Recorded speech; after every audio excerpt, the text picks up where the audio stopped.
Okay, இப்போ laws of மோஷனில் assertion ரீசனில் இருக்கிறோம். Friction is a self adjusting force. Reason because friction does not depend upon the mass of the body அப்படின்னு கேட்டிங்கன்னா ரெண்டுமே wrong. எப்படி சொல்கிறீங்க? ஆமாம், ஃப்ரிக்ஷன் செல்ஃப் அட்ஜஸ்டிங் ஃபோர்ஸ் தானே. ஃப்ரிக்ஷன் ஒரு ஃப்ரிக்ஷனாக இருக்குது. Static friction, kinetic friction, limiting friction எல்லாம் இருக்குல்ல. அதில் static friction only self adjusting force. நான் மொட்டையே நம்ம ஃப்ரிக்ஷன்னு சொல்லிடக்கூடாது. அப்போ ஸ்டாட்டிக் ஃப்ரிக்ஷன் தான் என்னது? Self adjusting force. ஓகேங்களா? Self adjusting force. சரி, ஸ்டாட்டிக் ஃப்ரிக்ஷனுக்கு ஃபார்முலா இருக்கா? கிடையாது. ஏன்னா லிமிட்டிங் ஃப்ரிக்ஷனுக்கு தான் ஃபார்முலா இருக்குது. Mu s N. ஓகேங்களா? என்னங்கிறது என்ன இருக்கலாம்? எம்ஜி காஸ் தீட்டா எப்படி இருக்கலாம். ஆனால் எம்ஜி முக்கியம். ஓகேங்களா? ரைட்.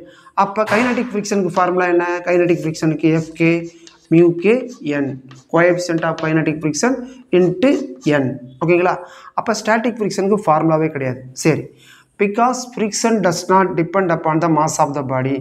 ஆனால் ஃப்ரிக்ஷன் எதை நம்பி இருக்குது? அப்ளைடு ஃபோர்ஸை நம்பி தான் இருக்குது. இப்போ இது ஒரு ஃப்ரிக்ஷனல் சர்ஃபேஸ்னு வச்சுங்களேன். இங்கே ஒரு ஆப்ஜெக்ட் இருக்குன்னா நீங்கள் இங்கே 5 நியூட்டன் அப்ளை பண்ணால் இதுவும் என்ன பண்ணணும்? ஆப்போசிட்டில் 5 நியூட்டன் அப்ளை பண்ணணும். எப்போ? லிமிட்டிங் ஃப்ரிக்ஷன் வரைக்கும். அதை அப்புறம் பார்த்துக்கலாம். அப்போ நியூட்டன் ஃபோர்ஸுக்கு என்ன ஃபார்முலா? MG not mass. அப்போ வெயிட்டை பொறுத்து தான் இருக்கே ஒழிய மாஸை பொறுத்து கிடையாது. So both are wrong.